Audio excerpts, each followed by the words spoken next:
Bienvenue à bord du vaisseau Hypersensas.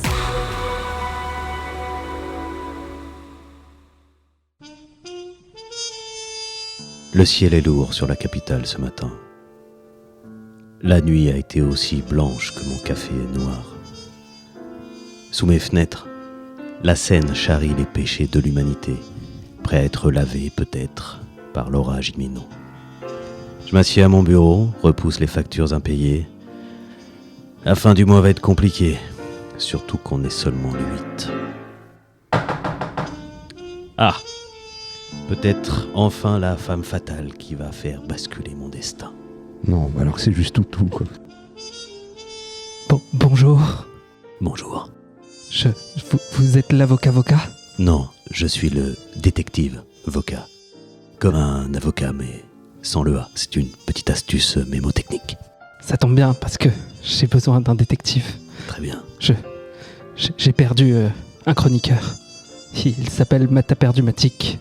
Attendez, je ne comprends pas bien. Vous avez perdu Matic ? Non, j'ai perdu Mataperdumatic. Ah, vous voulez dire que Matt a perdu Matic ? Non, je veux dire que j'ai Mataperdumatic, le Matic... J'ai perdu Mataperdumatic. Attendez, je ne comprends pas. Je suis à la recherche de Mataperdumatic. Non mais les gars, calmez-vous, en fait je l'ai eu, il a une gastro, c'est tout.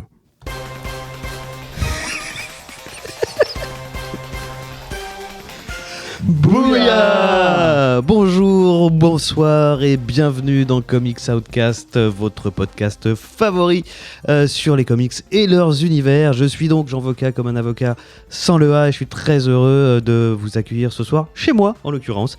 Voilà, on enregistre exceptionnellement chez moi, ce qui ne nous empêche pas de saluer le studio du 7 qui nous accueille d'habitude. On leur fait des gros poutous et on retournera chez eux très très vite. Des Philippe Poutou.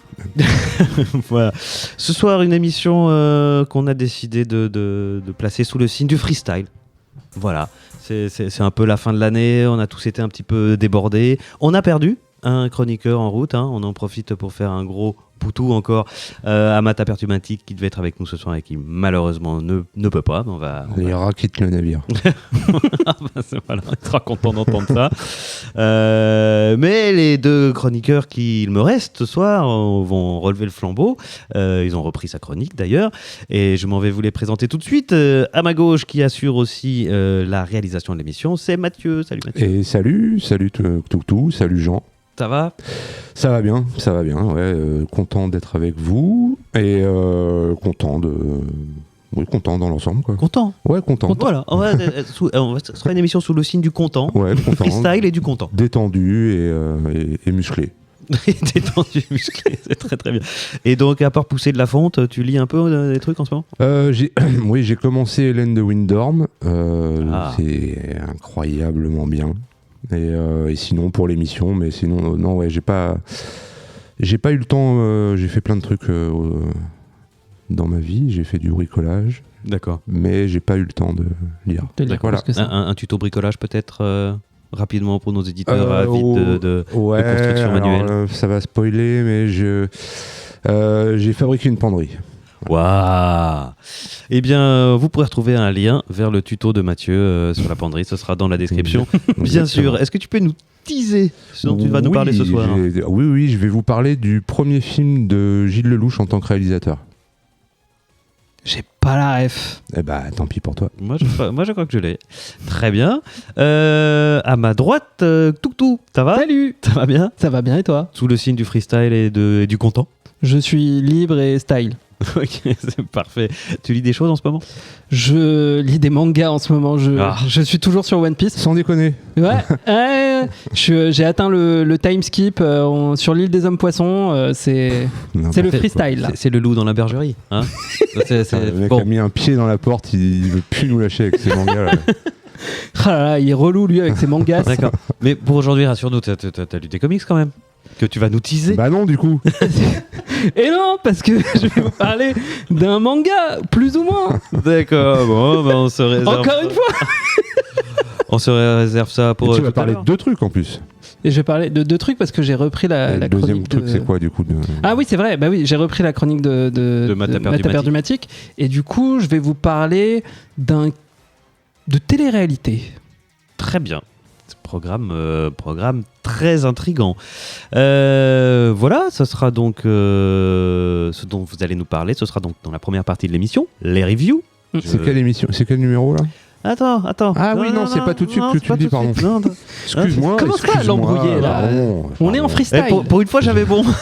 J'ai fait que tu le disais à la fin. J'ai tout fait dans l'ordre. Non, à la fin. Donc, la première partie de l'émission, les reviews, ce sera donc c'est la partie de l'émission où les chroniqueurs ont choisi un titre dont au moins 3 numéros sont sortis. Ils nous les présentent et on en parle. Ils en parlent surtout entre eux pour dire ce qu'ils en ont pensé. Et puisque je parle de première partie d'émission, ça veut dire qu'il y aura donc une deuxième partie. Ouais, vous êtes au taquet, ça fait plaisir. Mais oui. Je connais le programme. Deuxième partie d'émission qui ce soir est un HLB pour hors les bulles, c'est-à-dire tout ce qui concerne les comics, mais qui se passe hors des pages de comics. La plupart du temps, on ne va pas se mentir, des adaptations audiovisuelles, même s'il nous est arrivé de faire des musées, des podcasts même. 2 fois. Des jeux. Un escape game. Un escape game. Et voilà, et donc ce soir, ce sera un HLB. Bon, on vous dira tout à l'heure de quoi il s'agit, même si c'est un petit peu lié à l'ambiance de notre scène d'intro. Ah, c'est pas trop freestyle, mais c'est plus... c'est plus polar noir. Plus polar noir. Voilà. Je crois que j'ai présenté tout le monde. Ouais. Voilà. Non, t'as oublié Mata Perdumatique. Ah bah non, c'est vrai, il est pas là. Bon, et bien écoutez, je crois que tout est dit et qu'on peut y aller. Comics Outcast numéro 267, c'est parti.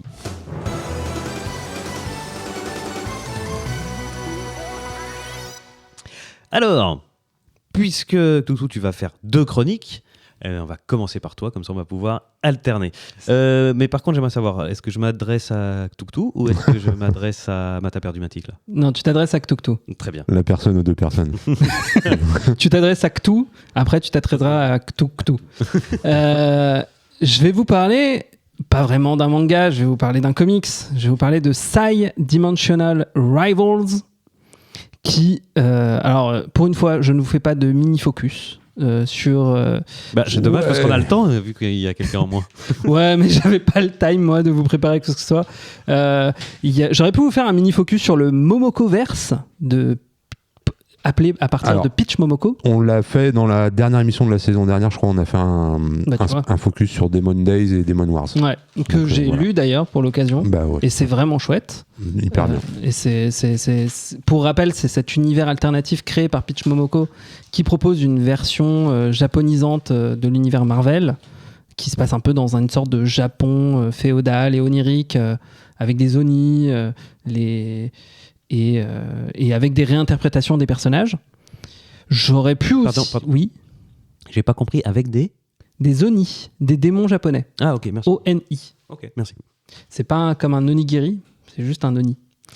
Et c'est des démons avec moins de riz. Ah oui. On valide tellement. Mais voilà, non, du coup, pour vous décrire Psy Dimensional Rivals, c'est une bande dessinée. On suit Psy, qui est une Ronin, une mercenaire errante au Japon, qui par le passé et qui est aussi l'héroïne de Demon Days. Demon Days, oui, je crois que c'est ça le premier. Ouais. Elle est toujours accompagnée de son chien loup Logan, qui est la version Wolverine de cet univers. Et Psy, c'est l'équivalent de Psylocke dans l'univers Momokoverse. C'est un personnage assez important dans le jeu Marvel Rivals que je n'ai pas joué parce que je suis pas très aficionado des jeux à la première personne ou qui se jouent en multijoueur, etc. Mais c'est un personnage assez populaire parce que forcément c'est un personnage asiatique qui est dans cet univers de samouraï et du coup qui se mélange bien dans tout cet univers. Et dans ce comics, Psy, qui vit sa petite vie de Ronin, va rencontrer une petite dame qui s'appelle Galacto, qui est accompagnée d'un homme bleu appelé la Bête, et ces derniers vont lui donner pour mission de traverser le multivers pour retrouver une 7e pierre de l'infinité. Petite interruption technique. Excusez-moi. Et du coup, oui, il y a une 7e pierre de l'infinité. Mais ça suffit maintenant. Je recommence, je suis désolé. Excusez-moi. Excusez-nous, on a le réalisateur qui part en cacahuète. Qui préfère regarder Netflix Ouais, il plutôt regarde que... Netflix pendant qu'on Non, enregistre. On avait dit j'essaie freestyle, de mais quand retrouver même. le comics dont on parle. Sur ma tablette. Et donc ouais, Galacto, c'est la version cutie de Galactus, en version, Ah ouais. version petite dame, D'accord. très, très sympathique. Cette bête bleue, forcément, elle s'appelle la bête, c'est The Beast des X-Men. Le fauve. Le fauve, ouais. Et en fait, s'il cherche cette 7e pierre, c'est parce qu'elle a le pouvoir de supprimer le pouvoir des 6 autres. Donc, c'est important. D'accord. Je patauge un peu dans la smoule parce qu'il n'y a pas grand-chose à dire sur ce comics. En tout cas, narrativement, c'est vraiment dans chaque issue, Sai qui va dans plusieurs univers différents. Là où est vraiment le côté chouette de ce comics, c'est que chaque univers est dessiné par un artiste différent et écrit par un artiste différent. Donc il y a un fil conducteur qui est déterminé par Peach Momoko. Ok, je pensais qu'elle écrivait tout et que les mecs juste dessinaient. Ouais, mais... Elle a vraiment laissé carte blanche putain, c'est bien. aux Ouais. artistes pour faire ce qu'ils veulent, dans les univers qu'ils veulent. C'est pour ça qu'on va avoir qu'on va avoir Sai débarquer dans une sorte de manga, clairement, le premier truc où elle arrive, c'est ça, ouais, elle clairement arrive un vraiment manga, dans quoi. un truc manga Truc en noir et shonen blanc, ouais. avec un combat de samouraï hyper classique et super bien dessiné. On va la retrouver avec un peu dans l'univers de Usagi Yojimbo, dessiné par Stan Sakai. On va retrouver aussi dans un style... elle va croiser Loki dans un manoir d'étudiants Oui, Strange, dans un campus. Strange Academy, un peu. Ouais, ça ouais, fait un non. peu ça. Pardon, parce Vas-y. que moi je découvre, hein. Ah ouais.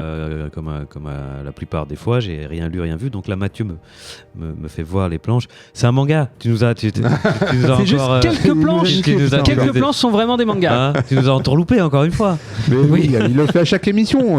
Pourquoi on est surpris? J'aime bien parler de manga, c'est vrai. Mais fais ton Après, émission c'est de manga. mais non, Après c'est super beau. Hein. Non, c'est Euh, hyper beau. Enfin, même la partie manga, moi qui accroche pas des masses sur ce dessin-là, pour le coup, c'est clair que c'est classe. Non, voilà. Et en fait, oui, moi, ça faisait un moment que je voulais mettre un pied dans l'univers de Peach Momoko, lire du Peach Momoko. Et je pense que c'est une bonne porte d'entrée. Je trouve que Demon Days peut être même une bien meilleure porte d'entrée. Mais en vrai, en fait, moi, faites ce que j'ai fait. Lisez tout Demon Days. Il y a 5-6 issues, un truc comme ça. Et ensuite, vous lisez ça. Et voilà. Et vous pouvez découvrir le dessin de Peach Momoko, son histoire, son univers, c'est vraiment chouette. Là, ce comics-là, il est un peu lié à Marvel Rivals, mais en même temps pas tant que ça. C'est pas forcément le manga, voilà, lapsus révélateur. Mais oui, mais on le sait, te cache plus, hein, dis-le. Mais c'est pas un comics créé exprès juste pour faire de la pub pour le jeu.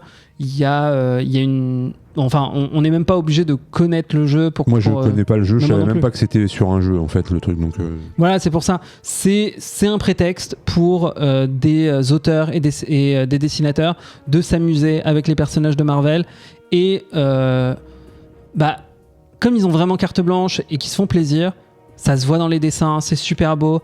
Le fait que chaque univers soit dessiné dans un style différent, ça rajoute vraiment sa patte. Et voilà, et c'est drôle, c'est bien dessiné. Donc, Oui, je reprécise du coup pour les auditeurs hein, qu'au-delà de ma petite vanne sur le fait que c'est un manga, il y a effectivement là 3-4 planches qui sont du pur manga, mais sinon ça change de style sans arrêt, il y a vraiment des styles voilà. très différents. Ça fait, et il y a de la même, grosse star hein, en plus. ça fait au dessin. ouais, j'ai noté Oui. Sarah Pichelli ou Pichelli, je sais pas, Essad Ribic, Mike Del Mundo, Natasha Busto, et il y en a encore plein d'autres. Vraiment, c'est un petit moment, franchement, c'est trop chouette à lire. Ça se lit super rapidement, c'est super beau. Donc, même si ça raconte pas grand chose, le personnage de Sai est tellement énergique, tellement fun à lire que franchement, je vous la conseille énormément pour le petit trip, quoi. Et c'est prévu pour durer, C'est en 5 issues, c'est terminé. Ok. Et j'ai tout lu, et oui, voilà, la fin, ça casse pas trois pattes à canard, il y a une petite fin rigolote, et potentiellement ça tease quelque chose en plus qui pourrait arriver plus tard, comme dans à peu près tous les comics. Oui, et puis ça marche bien son univers à elle, donc il n'y a pas de raison de ne pas laisser une porte ouverte. C'est ça, donc, mais voilà, tu vois, rien que l'idée déjà, juste d'avoir un Galactus qui est sous la forme d'une petite dame, tu sais pas trop si c'est une personne extrêmement âgée ou extrêmement jeune, et voilà, moi je trouve que, en tout cas, voilà, si vous avez envie de découvrir l'univers de Peach Momoko, et ça peut être déjà une très bonne porte d'entrée. Lisez ça, puis ensuite lancez-vous sur Demon Days, et potentiellement peut-être moi je risque de tomber dans son X-Men. Oui, ok, oui. Ah, Mathieu, toi. Ouais, j'accroche pas des masses son Ultimate X-Men, Okay. mais après si t'aimes cet univers-là, c'est juste que j'avais du mal à voir comment ça allait se raccrocher, mais j'ai un peu du retard sur Ultimate, donc je me prononce pas, mais oui, non, elle a une patte bien à elle, et quand on aime, faut y aller, je pense. En tout cas, j'adore son dessin. Mais voilà, Mais cela dit, là, elle dessine peu dans ce... elle dessine principalement les premières pages et peut-être les dernières pages. Ouais, les transitions en fait entre les mondes. Ouais. Souvent, en fait, à chaque fois, Sai va revenir dans son monde, et du coup, c'est Peach Momoko qui les dessine. Et vraiment, c'est juste pour dire bon, j'ai pas encore trouvé la pierre. Et t'as Galacto qui la pousse, qui lui donne un coup de pied et fait allez, vas-y, allez, cette fois, ce sera la bonne. D'accord. Mais c'est pas forcément au début d'ailleurs, hein, ça peut se faire en plein milieu. Non, franchement, ça se lit super bien, c'est vraiment chouette. Donc, si on résume, c'est beau, c'est fun, c'est chouette. oui. Voilà, très bien. Et on est content. Et on est content. Voilà. En Il y a lisant, on est très content. il y a un peu de freestyle. Et il y a du freestyle. Oui, c'était vachement Voilà. freestyle. Vu que tous les auteurs sont en mode freestyle carte blanche, ouais, t'as des trucs vraiment, ils se font plaisir. Ben voilà, c'était l'émission La sous le thématique. signe du freestyle et du content. C'est très bien. Ouais. Qu'est-ce que t'en as pensé, toi, Mathieu? Eh ben un peu pareil, ouais, j'étais plutôt assez emballé par la lecture, même si alors c'est chouette d'avoir tous ces artistes qui sont vraiment des tueurs, des tueurs pour la plupart, mais ça fait aussi un peu défilé et prétexte pour faire un défilé, tu vois, un peu comme on avait eu avec Un peu comme la Fashion Week. Oui, ouais, voilà. Non, mais un peu comme on a vu avec ce Picsou de sombre mémoire, de triste mémoire, où on avait Oui. des dessinateurs différents, et bon, c'était un peu gadget parce que. Mais là, ce qui est chouette, c'est qu'il navigue de monde en monde, et que du coup, ça apporte un vrai truc quand même, quoi. Mais, Juste pour revenir sur le Picsou, je trouvais que on était toujours dans le même univers, dans le même truc, et du coup, Oui, ça le avait changement pas de style avait créé un vrai décalage, et ça devenait compliqué de suivre, et Ouais, puis il y avait ça pas faisait vraiment d'intérêt. gadget, ouais. Ouais. Là, c'est pas le cas, parce que comme elle voyage d'univers en univers, et chacun a vraiment une patte à lui, n'essaye pas de reproduire ce que fait l'ancien, donc du coup, c'est Oui, très frais. puis même elle a un design différent à chaque truc, quoi, tu vois. Enfin, elle a son costume est pas pareil et tout. Enfin, non, c'est sympa. Enfin, oui. Alors, pour le coup, je savais pas que c'était tiré d'un jeu Rivals. Je voyais vaguement que c'était quelque chose qui existait, mais j'avais pas fait le rapprochement en fait entre le. T'es pas spammé de pub dans tes réseaux parce que moi j'ai pas le droit. Bah non, je suis juste sur Blue Sky, et je crois qu'il y a pas de truc comme ça. De pub à la con comme ça. Non, les dessins sont beaux, c'est assez marrant. C'est quand même, ça peut se conseiller aux enfants, voire, enfin aux ados, voire aux enfants, quoi. Je Ouais. pense. Comme de toute façon Demon Days, et Demon Wars aussi, qui était la suite. Ouais. Et non, j'irai peut-être au bout. Tu dis 105, c'est ça? Ouais, tout est Ouais, sorti. j'irai au bout quand même. Et J'irai au bout de tes rêves. j'irai au bout du comics. Non, ouais, j'ai pas plus de trucs à raconter dessus. C'était sympa. Ouais. Voilà. Ouais. C'est fun. Bah oui, j'ai pas été emballé de ouf, mais oui, c'est fun et c'est freestyle. Et on est content. Et on est plutôt content. Bon, bah, c'est parfait. Et Matt Perdumatic, t'en as pensé quoi? J'ai trouvé ça super. Gastro, oui ou non? Bah oui, Gastro. Bon, c'était la première chronique, c'était Psy Dimensional Rival. C'était Free Psy. Ouais. Ah oui, Freeside. C'est publié chez Marvel, évidemment. C'est en 5 issues qui sont toutes sorties. Et c'est sympa, c'est très beau, c'est fun et on est content. On est content. Voilà, on va passer Exactement. tout de suite à la deuxième review. On va faire l'émission la plus courte du monde si on continue à ce rythme. Deuxième review, Mathieu. On est déjà à 20 minutes pour le premier manga, donc on va voir ce qu'on... Alors moi... Attention, il a sorti les lunettes, le carnet. Ben ouais, ça parce que j'ai déconne pas. arrêté avec la tablette, c'était chiant, j'ai repris le carnet écrit à la main. Ça intéresse peu de gens. Je vais Les vous parler... gens aiment connaître l'envers. Je vais vous parler de Narco. D'où mon petit teasing, c'est parce que le premier film de Gilles Lelouch en tant que réalisateur, ça s'appelait Narco, avec un gars qui s'endormait et qui dessinait ses rêves. Tu l'as pas vu? C'était lui. C'était lui qui avait fait le film avec Guillaume Canet, Poulvord et tout. Ouais. Voilà. Jamais vu. Et ben voilà, du coup ma ref ne marche pas du tout. Donc Narco, c'est une mini-série en 5 numéros qui est publiée chez Image Comics même, pas Comics. Ça a commencé en mars, oh putain merde, en mars 2026. Freestyle. Ça a commencé en mars 2026, donc il y a le 4e qui va sortir bientôt et donc c'est en 5, voilà. C'est un comics de Doug Wagner et Daniel Hilliard qu'on fait avant des séries. Alors, ils en ont fait plusieurs ensemble, toujours ensemble. Plastique, virgule, un autre qui s'appelle Vinyle, parce que ça aurait pu être Plastique Vinyle, ça aurait pu être un titre. Ça aurait pu être Plastique Bertrand. Ou Plastique Bertrand. Le 3e, c'était Plush, et récemment, ils avaient... C'était Moinche. Ah oui. Oh là là, j'aime tous ces jeux de mots, j'aime beaucoup. Vous aurez compris, une spéciale jeu de mots ce soir. Ça va, il y en a qui vont faire des AVC de l'autre côté. Ben, si tu nous écoutes. Et donc récemment, ils ont fait aussi I Was a Fashion School Serial Killer. Donc à chaque fois, c'est plutôt des petits polars sans prétention, assez colorés et tout. Donc là, à la couleur, on a Dave Stewart qui est... Là, on est sur du sérieux. On est sur du lourd, ouais. Donc voilà, alors ça nous parle de Marcus, qui est un espèce de... un jeune mec un peu timide, maladif, qui... À sa timidité maladive s'ajoute une narcolepsie, qui donc est une maladie qui fait qu'on s'endort un peu n'importe quand, et une narcolepsie qui se déclenche quand son cœur dépasse les 200 battements par minute. Donc quand il a une émotion, voilà, quand il lui arrive un truc... C'est comme Hulk, sauf qu'au lieu de se transformer en Hulk, il s'endort. Voilà, il s'endort, c'est moins stylé. Il est donc il est informaticien et il est aussi un hacker plutôt doué.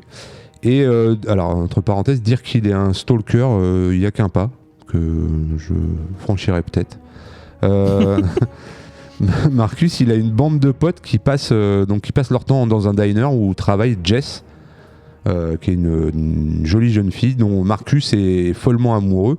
Et il se trouve que c'est aussi sa voisine, coup de bol. Et donc voilà, après qu'elle lui ait proposé un date parce qu'il avait réparé son wifi ou je sais plus quoi, donc elle se fait assassiner en fait devant la porte de Marcus en fait, qui lui panique en fait et la voit par le Judas. Le Judas, ouais. Et merde, j'allais dire en anglais comme un connard, et s'évanouit en fait. Okay. Donc donc il voit pas en fait, il la voit juste se faire tuer. Et donc ça, je crois que c'est la fin de la première issue si je dis pas de bêtises. Et il se réveille donc devant le cadavre de Jess, avec les policiers qui évidemment font de lui le principal suspect. Et donc ensuite, voilà, par la suite, on a Marcus qui va s'en sortir, on sait pas trop comment, et finalement avoir le droit de sortir de prison. Parce que évidemment c'est pas lui, les flics ont bien compris que c'était pas vraiment lui, et il va en fait un peu faire équipe avec eux pour retrouver les meurtriers grâce à ses talents de hacker slash stalker. Parce que moi je le trouve, bon j'en parlerai après. Donc voilà, bon en gros c'est à peu près le pitch, c'est en 5 numéros, l'histoire va se résoudre assez vite. T'as voilà. lu les 5 ? Non, parce que Il y en elles a sont pas que sorties. 3. Ah oui. Et puis que je triche pas en plus. T'en as eu 3 ou 4 ? 3 Ok. Ouais, parce que la 4, je sais. Elle n'est pas sortie Non, encore, elle n'est pas la encore 4. sortie, c'est ça, ouais. Donc voilà, moi ce que j'en ai pensé. Alors, c'est plaisant à lire, c'est plaisant à suivre, mais j'ai eu vachement de mal à m'accrocher aux persos. N'importe lesquels des persos, en fait, je les trouve pas très intéressants. Le perso principal, moi, je le trouve un peu creepy, en fait. Enfin... explique-nous pourquoi, du coup. Je sais pas, il est amoureux de cette fille, mais et puis il est quand même hyper fort en internet, il a tous ses mots de passe et tout, tu vois. Enfin, il y a un côté, je le trouve... Et tous ces mots de passe à elle, donc. Oui, ces mots de passe à elle. Ouais, effectivement. Tu vois, c'est bien ça. On est d'accord. Oui. Et donc, parce qu'en fait, il l'a aidé à installer un truc et du coup, il les a gardés en mémoire. Bah ouais. Donc un peu creepy. Oui. Les dessins, c'est assez mid, je trouve. Et même les couleurs, pourtant, alors que Dave Stewart, je trouve qu'elles ont pas grand-chose qu'accroche plus que ça, quoi. Il nous a un peu habitués à mieux. C'est un bon petit thriller polar, tu vois, dont on a envie de connaître la fin, mais uniquement parce que le pitch de départ est plutôt sympa, je trouve, tu vois. Un peu comme un Meurtra, quoi. Ah, je sais pas ce que c'est. Pardon. Les Meurtra, vous regardez pas les fictions polars sur France Télévisions? La nuit Meurtre à Malibu. Non, c'est plutôt Meurtre à Chartres, Meurtre à Nantes. Meurtre à Saint-Malo. Meurtre à Saint-Malo. C'est-à-dire... Non mais c'est ça. T'as envie de connaître la fin, mais si t'as vu le début, t'as envie de connaître la fin. C'est exactement ça. En fait, là c'est exactement pareil. C'est pas désagréable, mais ça raconte pas grand-chose dans le fond, tu vois. Et c'est dommage parce que je trouve que le pitch de départ est plutôt intéressant, tu vois, d'utiliser la narcolepsie. Et puis ça m'a fait penser à, je crois que t'étais là, on avait parlé en début de saison de Sleep, avec un gars qui s'endormait. Oui, et puis quand il s'endormait, il se passait des trucs qu'on voyait pas en fait. Et là, il y a un peu ça, parce que du coup, quand le mec dort, nous, on voit pas ce qui se passe. Mais en fait, ils en font pas grand-chose de ça. Autant dans Sleep, ils gardaient le truc vachement. T'étais là aussi, Toutou, je sais plus. J'étais à la présentation, donc je l'ai pas lu, mais. Et moi, je trouve ça dommage, quoi. Parce que du coup, ça, autant Sleep, c'était vachement bien, le côté mystérieux et tout. Là, moi, je trouve qu'il n'y a pas. On va aller au bout parce que moi, je veux savoir qui l'a tué, tu vois. Et j'ai ma petite idée en plus, tu vois. Mais oui, ça m'intéresse aussi de savoir qui tu penses qu'il l'a tué. Mais sauf que là, il peut pas le dire. Ouais, non, je vais pas le dire, mais ouais, ok. On en parlera hors antenne. Mais ouais, donc c'est ça. Sleep, c'était vachement mieux écrit. Les persos étaient vraiment attachants. Et là, moi, je trouve qu'il n'y a pas grand-chose qui me retient. À part, je te dis, de connaître la fin, parce que comme un polar un peu mauvais, t'as envie de savoir qui a tué, mais ça va pas beaucoup plus loin que ça.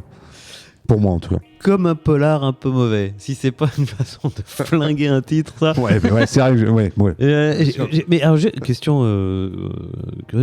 Pourquoi t'as choisi ce titre en fait? Qu'est-ce qui t'a. Le pitch. Le pitch, d'accord. T'avais... Ouais, le pitch. Je trouvais le pitch marrant. Tombé sur le pitch et puis après. C'est ça, un polar avec un mec qui était moins d'un truc mais qui s'endort. Je trouvais ça marrant. Okay. Mais ça va pas beaucoup plus loin et un peu décevant.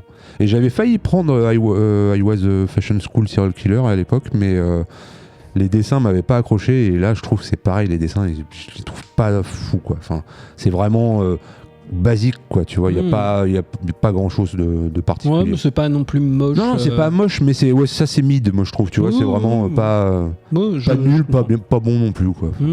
Putain, plus je parle, plus en fait, on va arrêter. Mais tu devrais lire des mangas. Je pense que tu devrais beaucoup plus aimer le style, le dessin. On va demander à Cthou et Cthou ce qu'ils en ont pensé. Moi, j'ai plutôt bien aimé en vrai.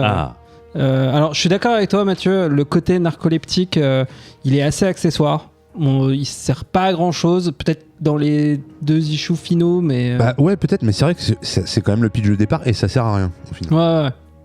Je suis d'accord, ça sert pas forcément à grand chose. Mais par contre. Moi, les personnages, je les aime bien. Ah ouais, putain. En fait, pourquoi je les aime bien, c'est parce qu'il y a une grosse vibe Archie Comics dans cette bande. Ouais, ok. Et le protagoniste principal, il ressemble énormément à Jughead. Et si vous ne le savez pas, j'adore Jughead. Ouais, t'en parles souvent. C'est un peu mon personnage de comics préféré. Et ouais, il a un peu cette vibe, sauf que Jughead, normalement, il aime pas. Il a pas envie d'être en couple. Là, on aurait une sorte de Jughead amoureux. Et donc ouais, je suis d'accord, il se passe pas grand-chose dans ces 3 issues. On découvre quelques indices. En fait, ça met en place beaucoup plus de potentiels suspects, notamment dans la bande d'amis. Ouais, alors par contre, excuse-moi de te couper, mais ils sont désamorcés en 2 secondes. L'ex-petit ami, le pote et tout, tu vois. Le pote, non, pas encore. Ah bon ? Non. Je croyais qu'il était disculpé et qu'on savait que c'était pas lui. Non, justement, il y a encore des trucs louches. Okay. Alors oui, le petit ami. Mais après, tu vois, le fait, justement, je trouve qu'on perd pas de temps. Forcément, en 5 issues, il n'y a pas le temps, mais tu vois, dans le 2e issue, on suspecte tout de suite l'ex-petit copain violent de Jess. On le voit, il est arrêté, il pourrait être interrogé à la fin du 2e issue. On ouvre le 3e issue. En fait, on découvre qu'il a un alibi et on passe à autre chose. Mais justement, moi, je trouve ça bien, tu vois. Le 2e issue, ok, on part sur l'idée principale qu'on a dans ce genre d'histoire. C'est potentiellement le petit copain violent. Au final, non. Et je préfère ça, tu vois, qu'on me dise, ok, en fait, c'est pas lui. Il faut chercher ailleurs, plutôt qu'on me passe 3 issues à te dire, peut-être que c'est lui. Ou peut-être que c'est lui. Et le 3e issue ouvre une autre porte, où là, on n'a pas encore la réponse, avec un truc un peu bizarre sur potentiellement sur un des amis de Marco, non, c'est Marcus, ouais. T'as pas du tout. J'ai pas noté les noms. Moi, j'ai vraiment noté genre Jughead. Son pote, il ressemble à Archie. Je l'ai appelé Archie. Et donc ouais. Moi, je suis d'accord avec toi. Voilà, c'est pas non plus des dessins incroyables, mais voilà, il y a une petite. Voilà, moi j'aime bien les petits trucs comme ça, vibe Archie Comics. Le fait que ce soit un peu un geekos de, Marcus au début. Tu découvres un peu qu'il parle sur des forums, sur des trucs de conspi et tout. Sur des trucs de conspi, de tueurs en série et tout.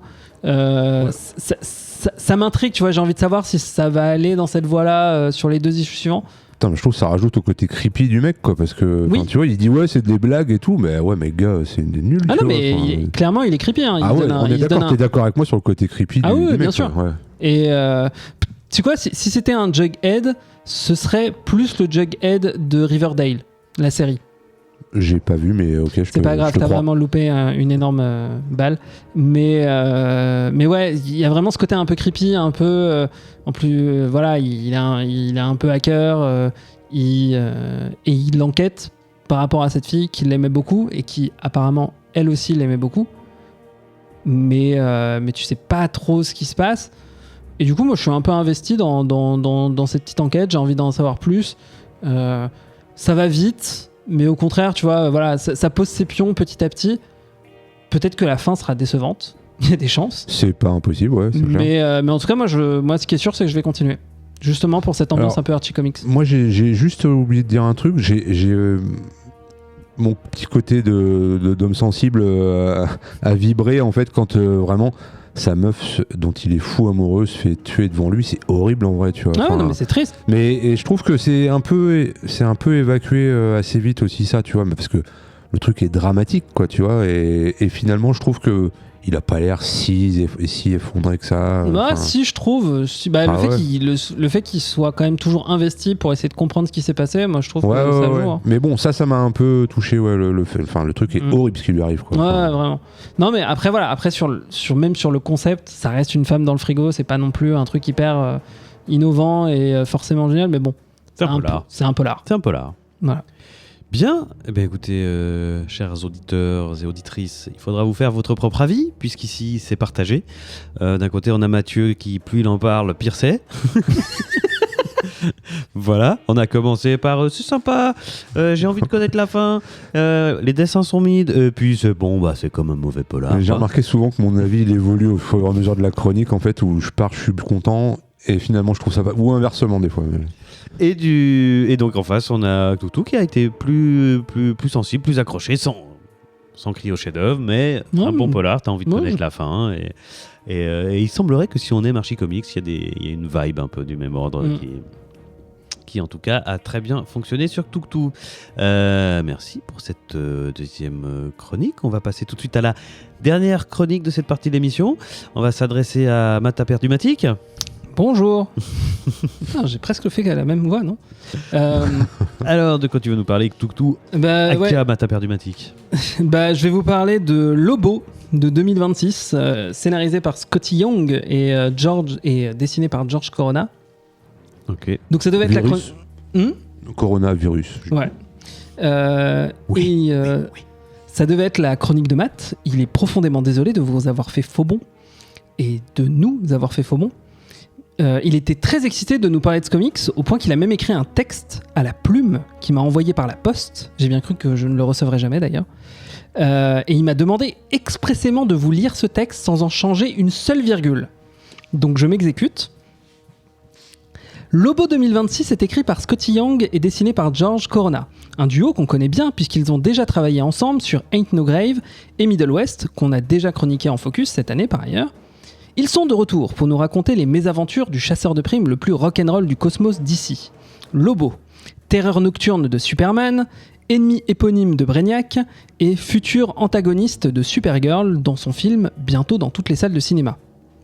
Là, il y a marqué en italique, cligne 2 fois des yeux en prononçant wink wink. Bon, considérez que c'est fait. Donc Lobo 2026 nous raconte la dure réalité de ce que c'est d'être un anti-héros.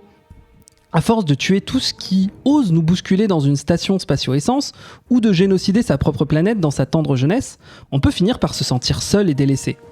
Un anti-héros, c'est un peu comme tout le monde. C'est un peu comme toi, Jean.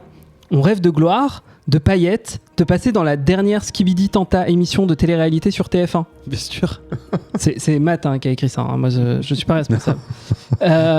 Jusqu'au jour où tout s'arrête et qu'on ne devient plus rien. Que devient un chasseur de primes qui ne peut plus chasser sans son chien ? Peut-il encore trouver sa place dans la société s'il n'a plus de chasse ? Encore une fois, le véritable ennemi des honnêtes travailleurs, c'est le capitalisme ! Avec 5 points d'exclamation quand même, c'est beaucoup. Alors attends, qu'est-ce qu'il a écrit encore ? Il n'y a rien de plus grave que l'appropriation des savoir-faire du meurtre ciblé par de riches méga-corporations toutes puissantes qui ne pensent qu'à une chose, revendre un produit déjà existant dans un nouvel emballage aseptisé. Putain, quel gauchiste ce Mata Perdumatique. Et encore, t'as pas fini. Hein. Lobo, en tant qu'anti-héros romantique, découvre la dure réalité de la vie de travailleurs à qui on a volé ses moyens de production et qui faisait de lui sa valeur et sa notoriété auprès de ses pairs et impairs. Yes. Lobo va alors abattre la citadelle et... Non, attends. Là, il y a 3 paragraphes où Matt nous explique que l'année prochaine, il faut impérativement voter pour Mélo Bochon. Alors, c'est très lyrique, hein, c'est plutôt joli, hein, mais on s'éloigne trop du sujet. Et vous savez à quel point moi, je déteste partir dans des tangentes. Donc, je mets ça de côté. On va aller direct à la conclusion. Vous l'avez compris, chers camarades fans de comics, moi, Matt Perdumatique, je suis tombé mataperdument amoureux de ce Lobo 2026. Cette mini-série est un maxi coup de cœur qui plaira aux grands et aux petits fans du biker de l'espace. Et moi, Toutou, j'ai trouvé ça assez bof.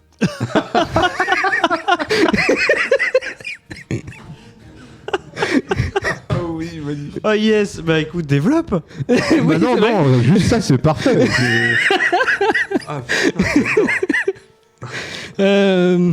Donc c'était bel et bien un texte de Mata Perdumatique. Ah oui, bien sûr, il a tout écrit. Hein. Je ne suis responsable de rien, ne venez pas taper à ma porte à 6h du matin. Allez taper à sa porte à lui. Donc déjà un grand merci à Matt d'avoir fait sa chronique quand même. Et donc... Non, je rigole, c'est moi qui l'ai écrit. Non, contrairement à la tech du comics, moi j'aime pas particulièrement les anti-héros. Comme ils sont pensés et écrits comme détestables, du coup j'aime pas, je les trouve détestables et j'aime pas suivre. Tu les détestes du coup. Ouais. Pour Lobo, j'ai vraiment aucune affinité avec lui et je le trouve pas particulièrement drôle quoi. En fait le premier issue est assez quelconque. C'est ok, on te fait un résumé de sa backstory. Je crache pas dessus, on voit clairement que c'est pour ceux qui voudraient découvrir le personnage avant ou après le film. Et perso, ça m'a servi parce que vraiment je le connaissais pas, donc c'est cool. Et c'est plutôt bien dessiné quand même. Ah bah là, oui. Et non, franchement, c'est plutôt joli. Mais en vrai, s'il y avait pas l'émission, je crois que j'aurais pas continué. Je me serais arrêté là en me disant bon, c'est pas fait pour moi, ça me va. Et ça aurait été dommage quand même parce que le deuxième issue est plutôt chouette. Là, t'as Lobo qui débarque dans le monde froid et gris des méga corporations. Ces méga corporations qui ont racheté tout le marché des chasseurs de primes pour le revendre en télé-réalité ultra formatée. Voilà, comme je l'ai dit plus haut, c'est une petite critique du capitalisme. C'est sympa. Mais bon, t'as quand même Lobo qui est très passif dans toute cette histoire. Et puis ça se termine à la fin de l'issue, quoi. Il se fait virer à la fin, tout simplement parce que le marché est en pause, le temps qu'une fusion d'entreprises se termine. C'est rigolo. Et puis le côté défouloir de voir Lobo trucider des producteurs déconnectés, c'est pareil, c'est rigolo. Mais ça change pas grand-chose à la situation et il survole un peu le truc, quoi. Et dans le 3e issue, alors que Lobo découvre les joies et les peines d'être devenu intermittent du spectacle, il apprend qu'il peut enfin redevenir chasseur de primes, sauf que depuis la fusion, il doit passer un examen d'aptitude en visio avec un psychiatre, ou un psychologue, je sais plus, pour s'assurer qu'il est sain d'esprit. L'idée est top, et en fait ils en font rien. Je m'attendais vraiment à des interviews avec des réponses qui auraient été complètement starbées de la part de Lobo. Au final, ça sert juste à nous sortir une sorte de flashback sur la jeunesse, sur Diarna, là, sur sa planète, la planète qu'il a trucidée. Je sais pas si ça aura même un sens dans la suite, parce que c'est qu'en 5 issues, mais du coup, moi, ça m'a juste donné l'impression de lire du filler, quoi. Oui, est-ce qu'on n'est pas tout simplement, on connaît la réponse, sur une opération parce qu'il y a le film, clairement, le film, et puis basta, en fait. Fallait faire un Lobo cette année, quoi qu'il arrive. Donc, Ouais, mais tu vois, il y avait quand même une idée de faire un petit propos sur les méga corporations, les trucs, sur le monde de l'entertainment, tu vois. C'est avec des gros sabots quand même, quoi. Tu vois, c'est pas subtil. Après, c'est Lobo, quoi. Oui, c'est Lobo, mais c'est pas tellement le fait que ce soit Lobo. Enfin, j'ai pas lu, mais c'est juste c'est toujours rigolo de voir une œuvre, quelle qu'elle soit, là en l'occurrence un comics, qui critique le capitalisme et les grosses corporations quand on est sur une des plus grosses corporations, quoi. Je veux dire, DC Comics, Warner Comics, enfin DC, Warner, on est sur. C'est pas là qu'il va y avoir un véritable engagement et un véritable. Non, et d'ailleurs, c'est pas ce dont on attend. Mais du coup, bon.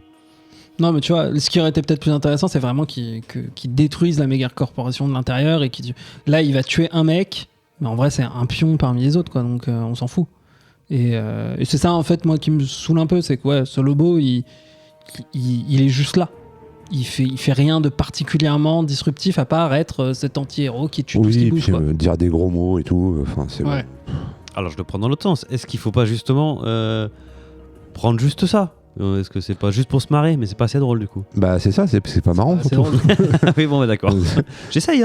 Quand t'as Aquaman qui se fout de ta gueule, c'est que déjà t'es une grosse blague, quoi. Ouais, il se fait bolosser par Aquaman. Ah, c'est parfait. Mathieu, qu'est-ce que t'en as pensé? Oh là là, franchement, bravo. Alors, déjà, le mec est pas là, t'as perdu Mathis.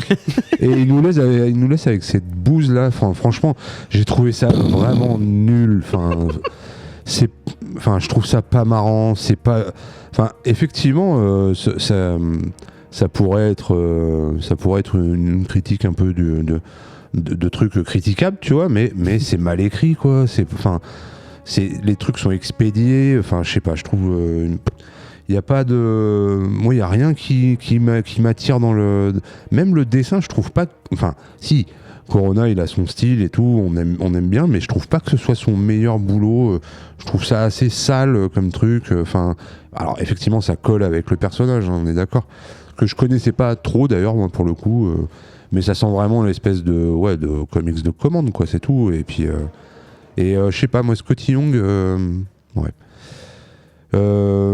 Si, il a fait encore récemment des bons trucs, mais il y a par moments quand il fait chez Marvel, je le trouve pas dingue. Je sais pas, c'était assez décevant et vraiment c'est sûr qu'on est clairement sur quelque chose de moins personnel que quand il fait Middle West, bien sûr. Oui, évidemment, mais non, ouais, c'est.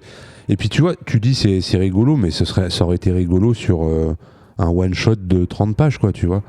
parce qu'il y a pas besoin de 5 issues pour raconter ce truc-là.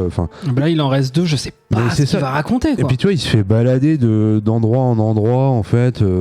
Il arrive à un endroit, on lui dit couper en fait, parce que du coup, ces combats et tout, ils sont. Il y a un réalisateur en fait qui l'interrompt dans son truc, mais enfin. Je sais pas, je trouve que... ça pourrait être une bonne idée, tu vois, le truc, on veut Lobo qui détruit tout et qui est incontrôlable, mais on essaye de le cadrer au maximum.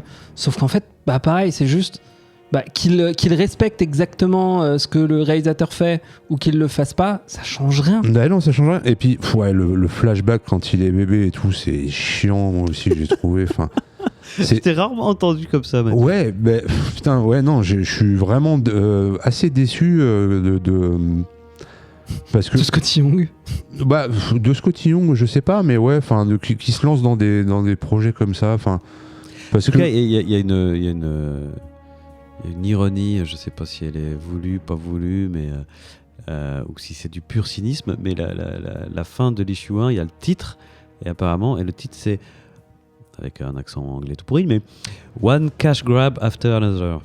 Donc une prise de cash après l'autre, quoi. Oui, c'est un peu ça. C'est vrai, j'avais pas noté ce truc-là, mais oui, effectivement, ils sont conscients de ce qu'ils font. Alors c'est, mais oui, ils sont là pour prendre les sous des gens. Mais écoute, ça, je sais pas les fans de Lobo ce qu'ils en ont pensé, parce que je pense qu'ils sont très contents d'avoir pu voir Baby Lobo à l'aquarium, quoi. Oui, ouais, c'est vrai, parce qu'il est fan des dauphins magiques ou je sais plus quoi. Je sais plus. Et oui, effectivement, alors peut-être ça marche pour les fans de Lobo, ça va peut-être marcher un peu pour les gens qui voudront savoir plus en l'ayant vu dans le film, mais le truc c'est que dans le film ce sera pas la même version non plus, tu vois, ce sera une version vachement plus édulcorée, j'imagine, tu vois. Probablement, ouais. Donc, voilà, encore un truc qui sort pour accompagner un film, mais qui est pas. Ouais, même le troisième issue, là, la dernière page, c'est même pas genre Next dans Lobo, c'est Next. N'oubliez pas d'aller voir le prochain blockbuster de super-héros, Lobo versus Supergirl, quoi. Ouais, tu vois. Ouais, non, au moins c'est bien, ils sont cyniques jusqu'au bout. Mais ouais, non, moi ça a pas marché du tout sur moi. Wow. Cynique et Diams d'ailleurs. Non, il y en a peut-être qui auront la ref. Cynique, c'était un rappeur qui était pote avec Diams. Voilà, oh oui, le rap, c'est vrai que je connais très peu, je suis tout à fait largué en rap. Ah, il y avait un petit Nas là quand on est arrivé chez toi tout à l'heure. Il passait dans tes enceintes, ouais. Ah oui, tu vois, je sais même pas comment il est arrivé là. Bon, alors Lobo, en tout cas, pour les chroniqueurs de ce soir, c'est non. Bah si, Matt a perdu Matic, il a vachement aimé. Il a adoré. Je crois qu'il a acheté tous les issues, il les a accrochés. Il a pris les alternatives cover et tout. Ah ouais, non vraiment, c'est son Citizen Kane. Hein.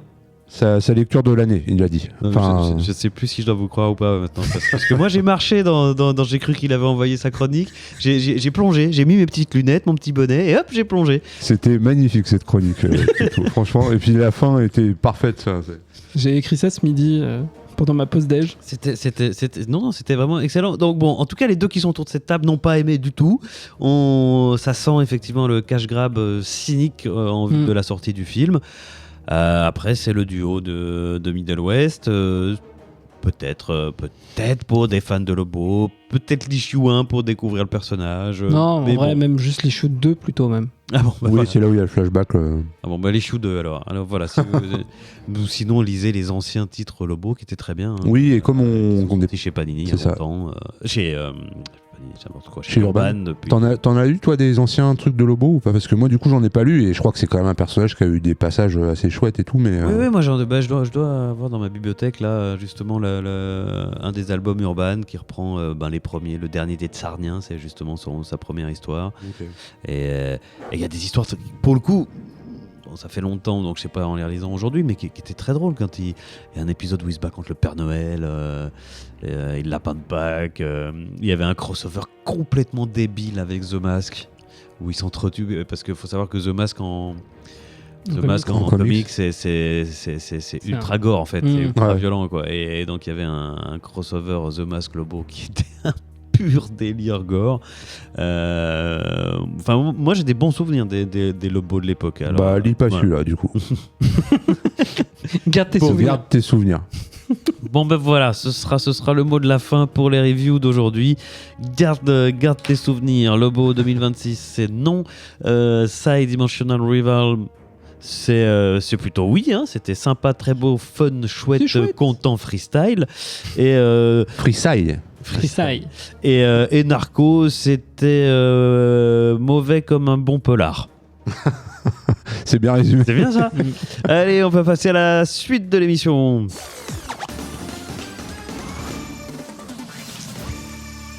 Qui sera donc un HLB. Mais avant ça, une petite page de publicité, de réclame. Si vous nous écoutez, si vous aimez ce qu'on fait, ben sachez que vous pouvez nous soutenir. Tout d'abord en vous abonnant à l'émission sur votre appli d'écoute et à nous mettre des étoiles. Ça nous aide beaucoup. Ça nous fait remonter dans les algorithmes. Et puis vous pouvez aussi nous aider financièrement pour qu'on ait des micros toujours en état de marche, une console qui fonctionne.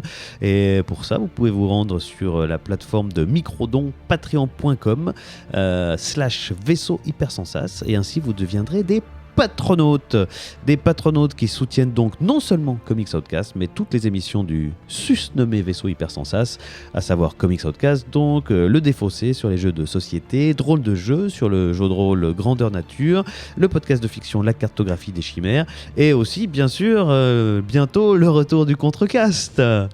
L'année prochaine peut-être. Oui, bah oui, allez, on le fait l'année prochaine. Allez, n'hésitez pas, vraiment, la suite de l'existence du vaisseau Hypersensas dépend de votre aide aussi, donc si vous le pouvez, si vous le souhaitez. Peut-être que de nouvelles émissions apparaîtront sur les saison. mangas, comme ça t'arrêteras de nous faire chier en comics avec la violence. On était dans le bon enfant, c'est la sympathie. je me lâche, hein, c'est la fin de saison, il n'en peut plus. Mathieu n'en peut plus. Promis Mathieu, j'arrête avec mamie. Je sais que je veux te faire lire des mangas. C'est un mais cri, promis, là. j'arrête. J'aime bien râler, je suis désolé. Bon, sinon, vous pouvez aussi bien sûr nous retrouver, nous suivre. C'est aussi une façon de nous aider, de nous soutenir en nous suivant et en nous partageant sur vos réseaux sociaux, sur Facebook. Vous pouvez nous trouver dans le Bouya Comics Club, sur Instagram, Comics Outcast sur Blue Sky, Comics Outcast, mais surtout, rejoignez-nous sur le Discord du vaisseau Hypersensas. On discute tous ensemble des comics et aussi de tout en fait, puisqu'il y a toutes les émissions réunies avec des salons dédiés. Et voilà, et pour ce qui concerne les comics, et pour ceux qui habitent en région parisienne, on organise aussi, pour ceux qui le souhaitent de temps en temps, on se retrouve dans les boutiques dans le 5e arrondissement, on va boire un petit verre, tout ça. Bref, rejoignez-nous sur le Discord. À noter que, a priori, en fin de saison, là, début d'été, on essaierait de se réunir et puis il y aurait, on annoncerait ça sur le Discord, mais on essaiera de se voir pour faire un bouillapéro, comme on appelle ça. Ah bah oui, ça fait longtemps en plus. Voilà. Donc c'est pas encore tout à fait décidé au niveau de la date, mais si vous voulez venir, faut aller sur le Discord et on vous mettra les infos. Voilà, si vous voulez boire des coups avec nous, exactement, sur le Discord. Un bouillapéro freestyle. Boule apéro. On peut ramener aussi des boules de pétanque. Voilà. Absolument. Deuxième partie d'émission. Bien, c'est donc un HLB, un hors les bulles.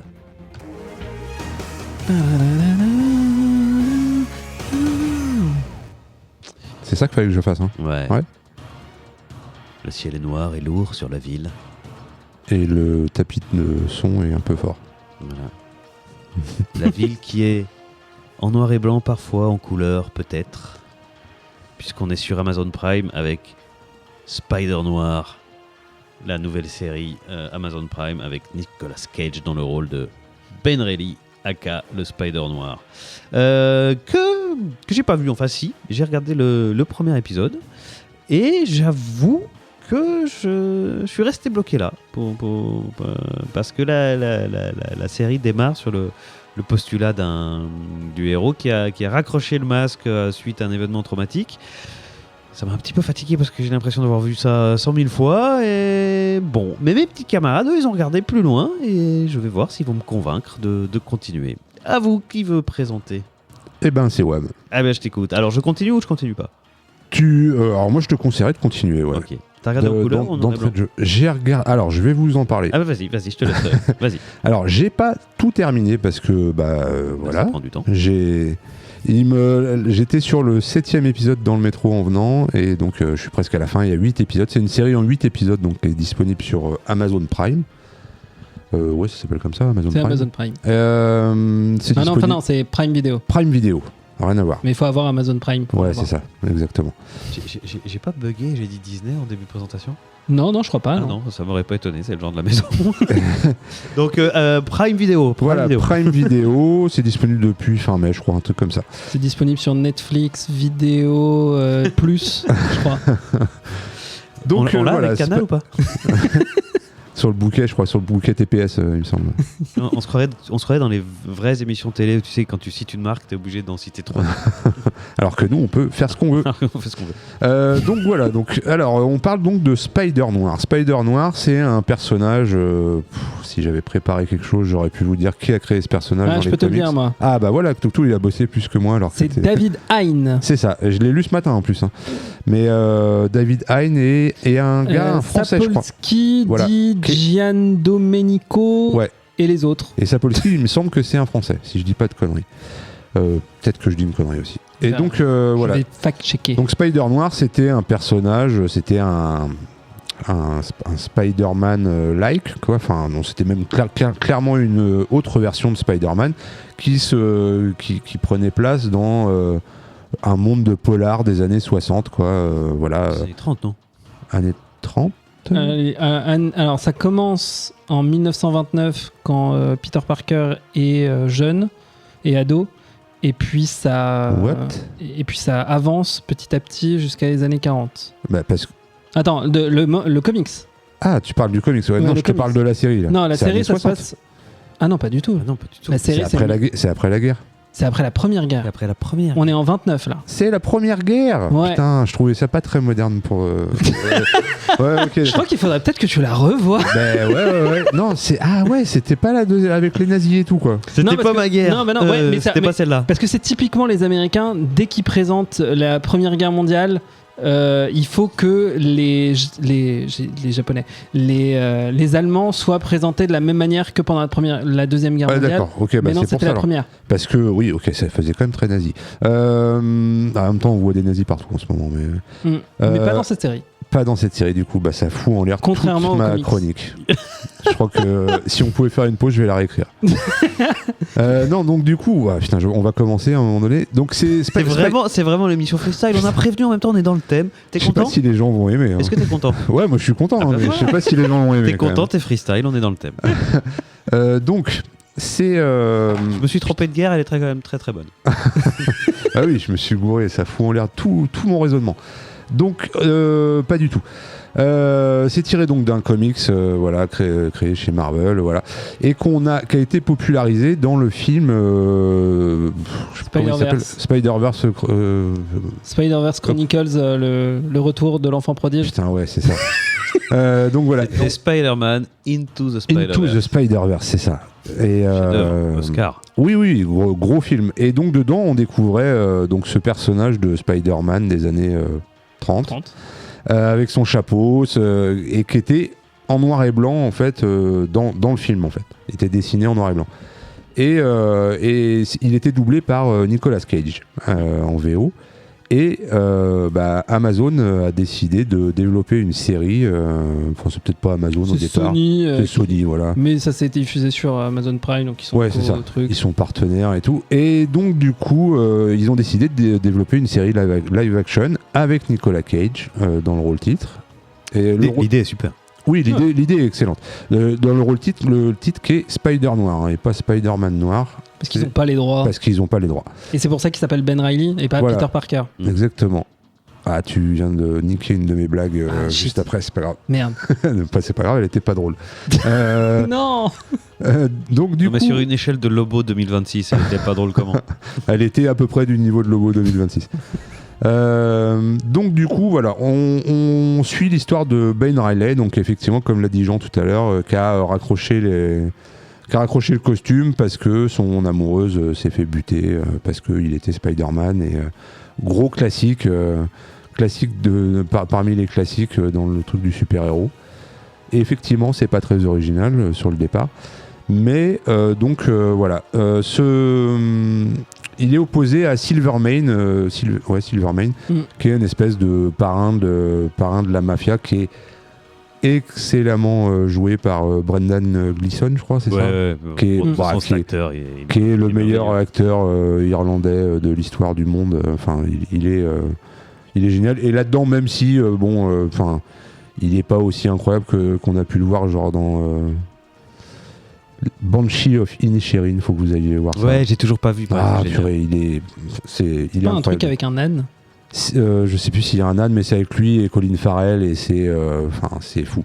Bref, je m'éloigne. Mais continuons à nous éloigner. Je veux dire,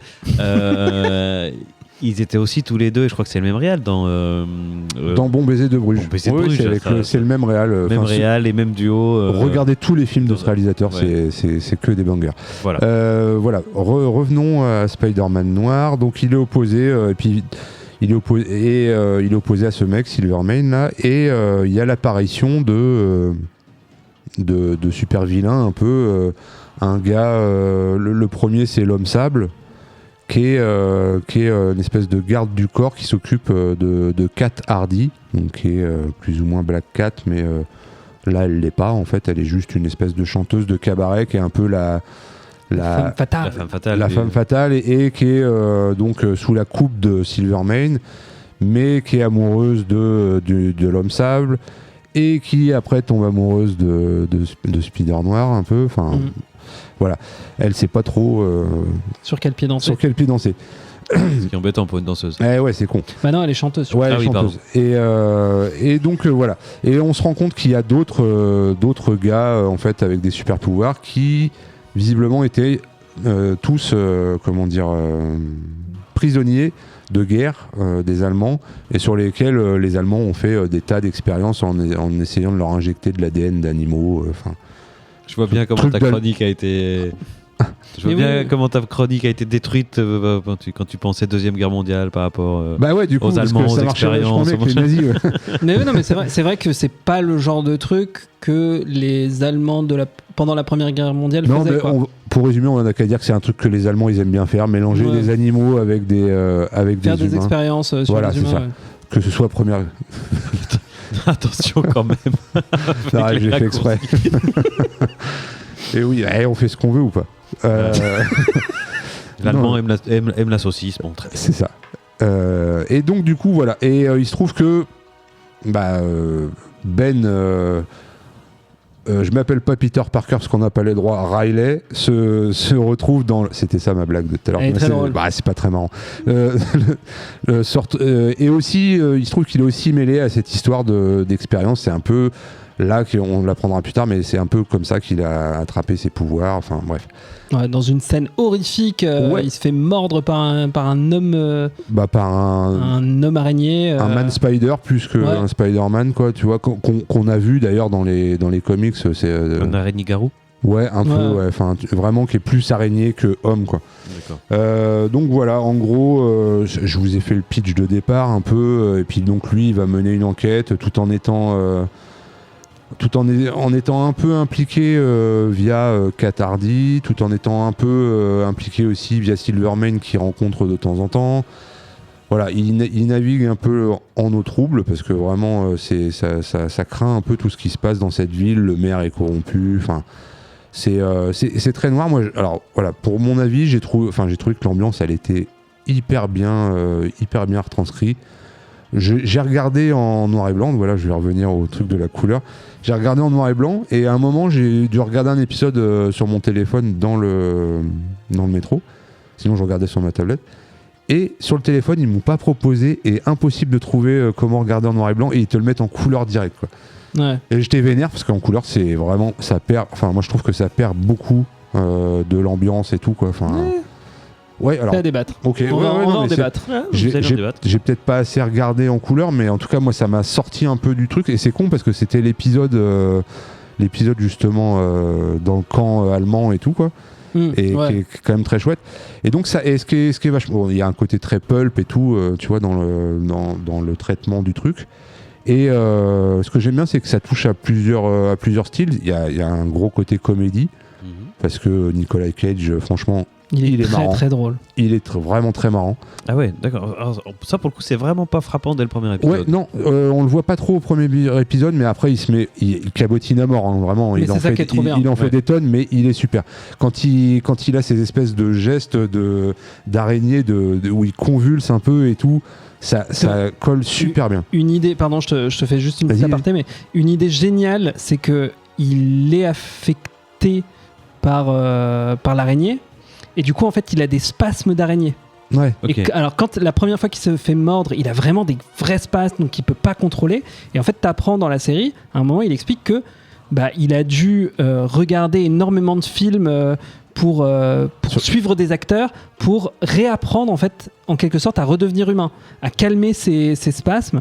Mais parfois, il en a encore des petits trucs comme ça, et c'est génial, quoi. Bah ouais, parce qu'il explique qu'en fait les araignées ils ont pas de muscles et que c'est leurs pattes c'est des espèces de pailles en fait et par lesquelles l'araignée propulse un liquide qui fait que ça fait bouger leur truc, tu vois. Enfin, ils sont pas articulés par des muscles et donc lui vraiment il a surtout quand c'est dans l'épisode 7 je crois justement où après s'être fait mordre en fait il est dans le camp, il est un peu et là il a vraiment les débuts des effets quoi et il se retrouve à essayer de se tenir comme ça pour pas faire les gestes incontrôlés et tout.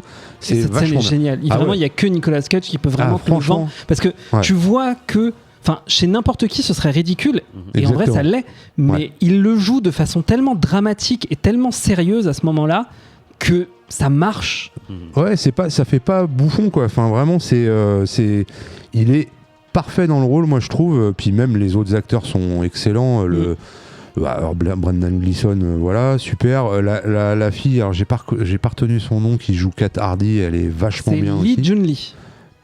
Excellente actrice. Je vois pas dans quoi elle a joué avant et tout, mais elle est super. Les musiques sont top. Sa secrétaire, j'adore. Ah, la secrétaire, elle est excellente. Personnage préféré de la série pour moi. De toute façon, les secrétaires, c'est toujours les meilleurs personnages de la série. C'est Janet Ruse qui est jouée par Karen Rodriguez. Bah super. Enfin vraiment, elle est trop marrante. Elle le materne un peu, mais elle le charrie aussi. Enfin, elle est super. Il y a des scènes vraiment vachement bien. Enfin, il y a une scène où ils essayent de faire parler un des mecs qui a des pouvoirs là, le Lonnie, je crois, il s'appelle. Et il a pas trop envie de parler. Et elle sort un jeu de cartes et tout. Il y a une super musique derrière et tout. Et le mec commence à se dérider, à raconter des trucs et tout. Enfin, le personnage excellent donc de la secrétaire, c'est mon papier de burger de tout à l'heure. D'accord. Personnage vraiment super. Les musiques sont vachement bien, le générique est top. Et dans le casting, t'as pas parlé aussi de Lamorne Morris qui joue Robbie, qui est le journaliste. Ouais, qui est excellent aussi. Ouais. Et qui est très très drôle et qui est. Merde, comment il s'appelle ? C'est dans Jess. Et les conquérants de la lumière. Non, pas dans Jess, dans New Girl. Ah, ce nom fatigué. Mais non, c'est pas ça. Ah, il nous fatigue les yeux. Avec leur rêve de merde. Avec leur rêve là. C'est Winston dans New Girl. Ah bah, je sais, connais pas. Non. Et bah, va falloir vous mettre à jour. C'est un super sitcom. Mais donc ouais, voilà. Franchement, je vois pas beaucoup de points faibles à la série. Ok, bon, je trouve que le rythme est bien. On s'emmerde pas trop. Enfin, il y a pas de long. Non, mais je veux dire, il y a pas de longueur. Il aurait pu y avoir des moments un peu longs et tout. Moi, je trouve que ça fonctionne bien, un peu du début à la fin. J'ai pas encore vu. Il me reste un épisode et demi à voir, tu vois. Mais non, moi j'ai trouvé que c'était chouette. Et puis Nicolas Cage, vraiment, ça faisait longtemps qu'on l'avait pas vu en rôle principal et tout. Sur un film, sur un truc un peu grand public, pas un truc direct ou DVD, tu vois. Où, là, on le. Mais sinon, est-ce qu'on le voit récemment dans des trucs Et c'est dommage parce que putain, il est bon quoi. Enfin, il est drôle, il arrive à être touchant par moments aussi. Il est pathétique. Tu vois, non mais c'est vrai, il passe. Moi je trouve que il dégage plein de sentiments différents en fait. C'est un truc cool, c'est que c'est un vieux Peter Parker. Ouais, voilà. Enfin, tu vois, Nicolas Cage, il a 60 balais. Ouais. Et là, on a un Ben Reilly qui a 60 balais. Bah ouais, parce que quand il fait ses cabrioles, bon, les scènes de voltige sont, il y en a pas des tonnes, mais franchement ça va, ça passe. Et on voit qu'il galère, quoi. Parce que tu vois, il se rattrape, il se fait mal au dos, tu vois. Enfin, il a aucune, comment on appelle ça, tu sais, de landing, de super-héros landing. Ah oui, il en a aucun. À chaque fois, il se gamelle. Bah non, il peut plus plier les genoux, donc il peut plus faire le super-héros landing, quoi. Donc et c'est non, franchement, enfin. C'est super, je sais pas si la fin, tu nous diras ça, si ça amène une suite et tout, mais moi je suis preneur s'ils arrivent à trouver...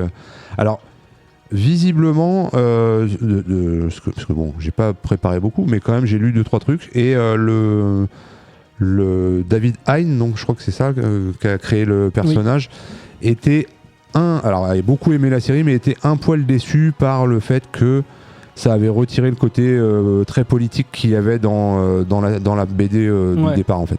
Moi, il me semble que je l'avais lu le tout premier, et effectivement, Oncle Ben et Tante May étaient méga communistes, tu vois, et c'était au moment un peu... et Peter aussi. Et Peter aussi à fond, et tout. Il y avait vraiment un côté politique que là, ils ont totalement squeezé, qu'ils abordent pas du tout, à part avec le maire, mais enfin, c'est pas... Il n'y a pas de critique politique. Moi, j'ai lu le premier comics pour l'occasion.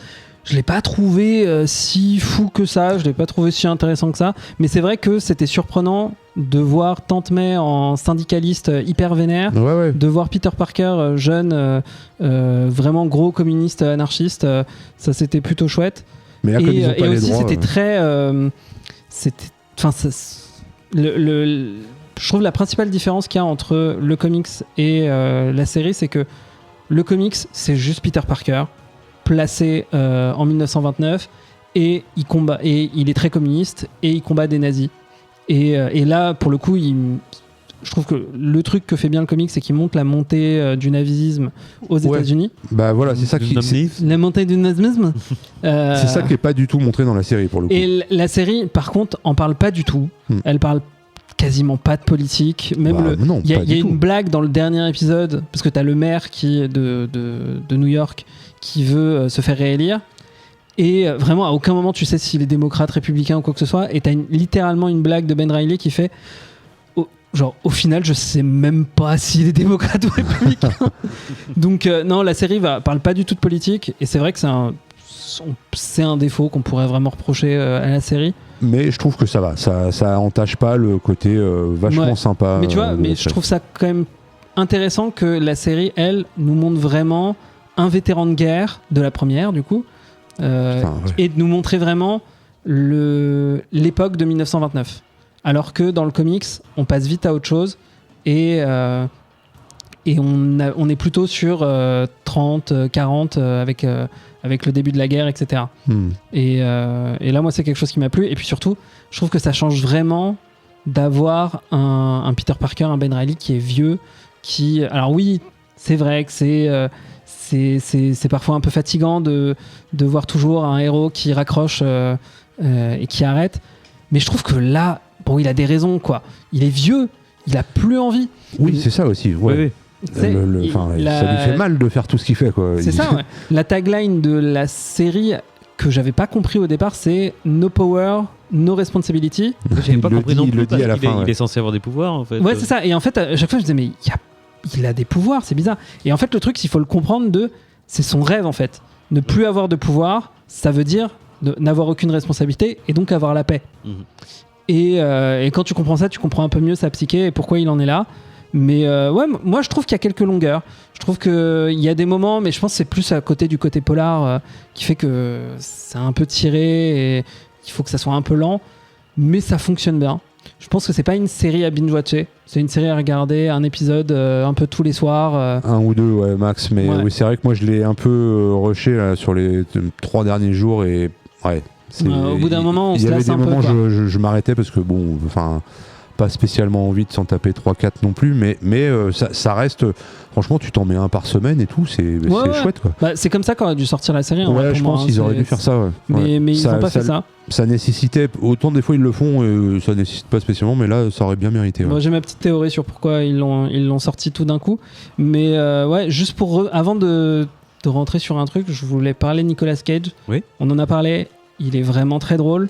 Je crois que les moments les plus drôles de la série, c'est quand il essaye de jouer des personnages. Parce qu'il est en train d'enquêter et tout, et il doit se faire passer pour un mec random. Et il prend toujours une certaine façon de bouger, une voix différente. Et c'est vraiment les moments où il est le plus drôle, quoi. Et c'est pas juste gratuit, parce que pareil, j'avais dit, il a réappris à devenir humain, il s'est réadapté à la vie en tant que vétéran de guerre, etc. En regardant des films, en faisant l'acteur. Du coup, c'est assez drôle de le voir jouer. Il y a un côté méta un peu quand même. Et vraiment, ces moments-là sont très drôles. Il y a vraiment des scènes extrêmement comiques, que ce soit avec sa secrétaire, avec Robbie. Et au-delà de l'humour, même visuellement, c'est hyper bien pensé. Il y a vraiment une volonté de reproduire le style des vieux films des années 30-40 et des techniques utilisées à l'époque. Alors, je suis nul en cinématographie, donc c'est dur à expliquer, mais on retrouve un peu des cadrages de plans avec où tu vois un personnage dans un miroir pour faire une sorte de champ contre champ, mais l'autre personnage dans un miroir, ou alors juste deux personnages qui sont côte à côte, mais qui sont sur le même plan, il n'y a pas de flou ou quoi que ce soit. Ça joue sur l'ambiance et ça fonctionne très bien. Mais du coup, la grande question, c'est est-ce qu'il faut le regarder en noir et blanc ou en couleur ? Et alors j'ai écrit un truc dessus. On t'écoute. Le choix du puriste, ce serait de vous dire de choisir la version en noir et blanc, mais il y a quand même deux problématiques sur cette version. Déjà, la version couleur, elle est très jolie. Parce que contrairement à la tendance moderne d'avoir des séries grisâtres, ici, là, le contraste est au max. Ouais, c'est ça l'ironie, en fait, c'est que... J'ai jeté un œil quand même en couleur pour voir, et c'est très marqué, c'est très pulp, en fait. Ouais, et il y a vraiment certaines scènes qui sont sublimes, notamment dans le cabaret. Elles sont vraiment très belles. Et après, bon, ça reste une série mal éclairée, comme toutes les séries de notre époque. Donc, quand il fait nuit, ça reste trop sombre. Mais il y a quand même pour une série qui est censée être vue en noir et blanc, ils ont fait un super travail sur les couleurs. Donc, ça vaut le coup. C'est drôle. Ouais. Cette phrase est très très drôle. Et par contre, en contrepartie, la version noir et blanc, je trouve qu'ils ont mieux travaillé la couleur et le contraste. Tu vois mieux les personnages, tu vois mieux les visages surtout. Mais du coup, comme la série a été tournée en couleur et que la décoloration a été faite en post-prod, tu retrouves pas la vraie patte des films d'époque. Oui, le vrai noir et blanc. Ouais. Et du coup, certaines scènes, elles sont assez quelconques en noir et blanc. Elles ont pas autant le cachet. Et en fait, tout ça, c'est la faute de Prime Video, qui sont des crétins, parce qu'ils ont totalement gâché le travail des décorateurs et des costumiers, parce qu'à la base, la série devait être uniquement en noir et blanc. Et donc, elle a été validée et réalisée entièrement en noir et blanc. Donc, les décors, les costumes, ils ont été peints et réalisés en suivant les règles de l'époque, avec des couleurs très contrastées, des teintes de vert pour mieux être représentés en teinte de gris à l'écran. Sauf qu'en plein milieu de la prod, les producteurs d'Amazon, ils se sont dit, mais attends, peut-être les gens, ils voudraient le regarder en couleur. Attendez, faites aussi une version en couleur. Et donc, ils l'ont tourné en couleur, finalement. Et du coup, ils ont dû tout recommencer, ils ont dû refaire tous les décors, ils ont dû refaire tous les costumes. Ça a demandé de faire des reshoots de tout en couleur, notamment des scènes qui étaient déjà tournées. Ça a fait exploser le budget et ça a repoussé le tournage sur 1 an et demi. Putain. Ah oui, donc oui, parce que donc ça a été pensé pour être tourné en noir et blanc, mais finalement tourné en couleur et remis en noir et blanc en post-prod. Ah oui, c'est ça. Et du coup, en fait, potentiellement, la série pourrait tout à fait s'ouvrir sur une saison 2. Ça pourrait être très chouette, mais à mon avis, il n'y en aura pas, parce que ça a coûté une blinde, et c'est pour ça qu'ils l'ont bazardé comme ça, les 8 épisodes d'un coup, parce qu'ils n'ont pas envie d'avoir une trop grosse hype dessus, quoi. C'est dommage. Hein. Et c'est dommage, parce que vraiment, c'est une très chouette série. Ça change des trucs de super-héros qu'on peut voir un peu à droite et à gauche. Et c'est très drôle, c'est vraiment fun, mais je pense qu'il n'y en aura qu'une saison et il faudra la chérir comme ça, quoi. Et aussi, petite anecdote, parce qu'on a parlé de Spider-Man Into the Spider-Verse, les réalisateurs, c'est Chris Lord et... Non, Peter Lord. Non. Et Chris Lord et Miller. C'est Lord et Miller. Miller. Putain, ils sont aussi à la prod de cette série. Oui. Et tu le vois un peu dans le côté, justement, sur ces petits gags. Ouais. Il y a plein de moments un peu sketch aussi. Par contre, c'est pas le Spider noir de Into the Spider-Verse. Ils font une petite ref au tout début du Oui. premier épisode. Ah ouais. Pour Mais dire oui, c'est qu'il- pas le même. Pour dire qu'il, si je me souviens bien, pour dire qu'il ne connaît qu'un seul univers. Oui, Donc Bah, c'est une oui. façon de dire, c'est pas lui. Oui, parce que de toute Oui. façon, il s'appelle Peter Parker Il s'appelle Peter C'est vrai. Parker. dans le dessin animé. mais c'est pas un problème. Hein. Non, non. Non, c'est pas du tout un problème, mais de toute façon, c'est le multivers. hein. Il y a Ouais. des milliers de Peter Parker des années. Des Non, années et puis, de 20e, 21e sans siècle. spoiler, Ouais. ils ont trouvé une petite astuce plutôt sympa pour justifier le Ben Reilly. Parce que techniquement, en fait, en vrai, je vais te spoiler, c'est pas très grave. Vas-y. Mais juste, en fait, quand il s'est fait mordre par l'araignée pendant la guerre, il s'est retrouvé avec plein d'expériences sur lui. Et du coup, il a voulu changer d'identité. Et on te dit jamais quel est son vrai nom. Quel est son nom d'avant, mais Donc, a priori, Donc Ouais. potentiellement, Oui. c'est un peu une petite astuce. Et je pense que c'est plus un J'avais petit clin zappé d'œil ce et tout. truc-là, ouais. Exact. Mais quand je l'ai vu, j'avais entendu comme ça qu'il avait changé de nom et tout, que Ben Reilly c'était pas son vrai nom. Et j'étais là en mode genre, Ouais, ça marche. c'est ça une marche. petite, C'est un bien, petit truc j'aime bien. sympa. Ouais. Donc techniquement c'est Peter Parker, mais juste on n'a pas le droit de le dire. Bah oui. c'est d'un nébuleux ces histoires de droit, c'est complètement entre Sony, Marvel, le MCU. T'as le droit de dire ça, mais t'as pas le droit de faire ci. Tu peux ceci, mais tu peux pas cela. Enfin, D'ailleurs dans la série il s'appelle pas Spider-Man, il s'appelle The Spider. The Spider. Ouais, Mais c'est après ça, je trouve que ça rend bien. Et ça marche bien. Et en plus, Oui, dans oui, l'idée oui. du- Ça rend mieux que quand dans les films de DC ils appellent The Bat. Non c'est pas The Bat. C'est quand il parle de Batman, hein, il l'appelle jamais Batman. Ils disent The Batman souvent. Ouais, The Batman, ouais. Je trouve ça toujours bizarre de l'appeler The Batman. Là, The Spider, ça fait un peu truc polar, un truc un peu bizarre. Ouais. Oui, puis ça renvoie à des personnages du coup de l'époque comme The Shadow. Oui, Ou Je sais The pas qui Spirit. On disait The Spirit, The Shadow, ouais, tu vois, ça fait bien un écho à ça. Vous voulez ajouter quelque chose l'un ou l'autre sur Spider Noir? Ben non, moi, ça non, va. mais je te conseille de la continuer. Hein. Vous m'avez convaincu. Eh ben cool, putain, on est bon. Là, On est ouais, bon, vous on est êtes bon. bon. Non, ça me. Nicolas Cage, j'aime bien. C'est vrai, j'ai eu.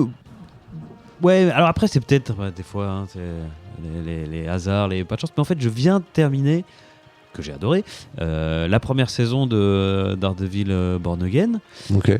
et qui démarre sur le héros qui a un trauma et qui raccroche le masque. Bah ouais. Et du coup, je finis ça. Le lendemain ou le surlendemain, je lance Spider Noir. Le héros qui a un trauma, qui raccroche le masque. Et là, ça m'a fait encore. Fatigue. Donc voilà, peut-être que Flemme. si c'était pas tombé à ce moment-là, je l'aurais pas pris comme ça. En tout cas, vous m'avez donné envie de continuer, de voir la suite. Auditeurs, auditrices, est-ce qu'on vous aura donné l'envie? Je ne sais pas. L'envie d'avoir envie. Envie d'avoir envie. Eh bien, écoutez. T'es fan de Raphaël Glucksmann, toi? Oh, putain, non. On va arrêter cette émission là tout de suite. On a un changement de nappe. Ah voilà, il me semblait bien. On va manger. Je vais manger un bonbon. Voilà. Juste au moment de faire la outro, bien. Bon, on a dit que c'était l'émission freestyle, l'émission C'est vrai. Chill. détente. Chill. Mais effectivement, C'est ASMR bonbon. c'était pas du tout une bonne idée de prendre un bonbon à ce moment-là. Ah bah non, c'est vraiment très mauvais choix, mais bon. Parce que nous, on se fait surprendre, des fois tu nous donnes la parole, on vient de prendre un bonbon, mais là tu savais que t'allais prendre la parole et t'as délibérément pris un bonbon. C'est courageux de ta part. Je trouve ça... Ouais, moi j'aurais J'ai- été complètement con, mais. J'aime ce panache. Tu veux un deuxième bonbon? Bon. Messieurs, merci. De rien. C'était un plaisir. Oui. C'était un plaisir de faire cette émission avec vous deux. On embrasse encore Mata Perdumatique. Petit ange parti trop tôt. T'as déjà oublié comment il s'appelle. J'ai jamais réussi à comprendre Mata Perdumatique. Ouais. C'est dur, hein, les gens qui ont des pseudos compliqués là, ils sont relous. Mais Avec c'est des clair. T, des K, des. Ah oui. 4 consonnes sur 6 lettres. Déséquilibre linguistique évident. Mais oui. Bref, on espère que vous aurez pris autant de plaisir à nous écouter que nous, on en a eu à parler. Une émission, c'est vrai on était détente. Nous t'es freestyle. Oui. On était freestyle. C'était bien. Mais On était contents. On était contents. On espère que vous aussi. On vous retrouve. Combien il reste d'émissions avant la fin de la saison? Normalement, une. Encore Ouais, une une. Là, émission. c'est l'avant-dernière. Hein. Ouais, c'est ça. Peut-être qu'on s'est relâché un poil trop tôt. Peut-être que c'était l'émission d'après qu'il fallait faire n'importe quoi. Après, moi, j'ai pas prévu d'être sur la prochaine émission, donc. Ah oui, donc tu pouvais. Moi, te je lâcher, pouvais. C'est ta dernière. C'est ma De la dernière. saison. Eh ben, on fête fin de saison pour. Clap pour de fin. Toutou. Et c'est une fin On de saison pour applaudit. Toutou. On sait pas encore qui sera dans la prochaine, on verra. Bah ouais, on verra. Ouais. Ah, Il y a de grandes chances que ce soit vous deux quand même. Bah, pour l'instant, il y a toi et moi, genre. On va peut-être se faire un duo. Je sais pas, un talk, un small talk entre nous. Ouais, Quoi. on fait une autre forme, Ouais, c'est ça. un peu plus. Un peu On plus. pourrait faire ça. Ouais, je sais pas. Encore plus freestyle. Faut trouver un concept. On va chercher, on va voir Super. Sera sorti Superior. Ben non. Il sort le 1er juillet, je crois, et visiblement les. T'es pas sorti le 24 juin? Bah je croyais, mais non. Non, il s'en va le 1er juin. Bon, Ouais, après, au c'est- pire, on peut décaler la fin, hein, je sais pas. Hein. Alors refaire une émission encore après? Non, je veux Non. dire, on décale la dernière émission pour la faire après. Bon, je sais pas en vrai. Bah oui, mais il y a personne qui vote pour ces dates-là, donc bon, on verra ça plus tard. Ouais. Et moi, je trouve très bien qu'on fasse cette réunion planning c'est dans ça. l'émission. Que les gens ont le droit de savoir comment ça se passe. Chers auditeurs, Ouais, c'est vrai, vous c'est pensez vrai, qu'on putain. devrait enregistrer quand la dernière émission? Voilà, on va faire un doodle qu'on va vous faire passer. Bref, il faut qu'on arrête là, il faut qu'on dise au revoir. Oui, Merci c'est fini. encore. C'est un au revoir freestyle. C'était un au revoir freestyle. Merci encore, merci à tous. On vous fait des gros bisous et on vous dit à la prochaine émission quand elle aura lieu. C'est ça, exactement. Au revoir, Au revoir. Ouais, au revoir, oui. c'est fini Ouais. La nuit tombe sur la ville. la ville. L'émission dit pas- s'est terminée. On dit pas la ville, sinon on va savoir où t'habites. Ma tape perdue-matique n'a jamais été retrouvée. Qu'avait-il donc mangé ce soir-là qui avait mis son estomac dans cet état-là? On se demande. T'as une hypothèse, toi, Coucou? Du chou. Du chou, c'est ça.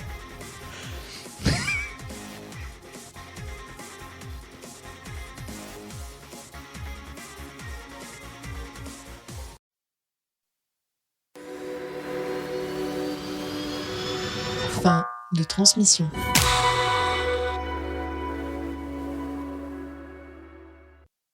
On la répète pas du tout. On y On la va. répète pas. Ok, J'ai lancé l'enregistrement. très bien. Mais j'attends le. Ah bah ouais, mais c'est vrai qu'il y a un truc à mettre Il avant. faut le jingle. Ouais. Ouais. On commence très freestyle. Donc on y va, hein. Hein.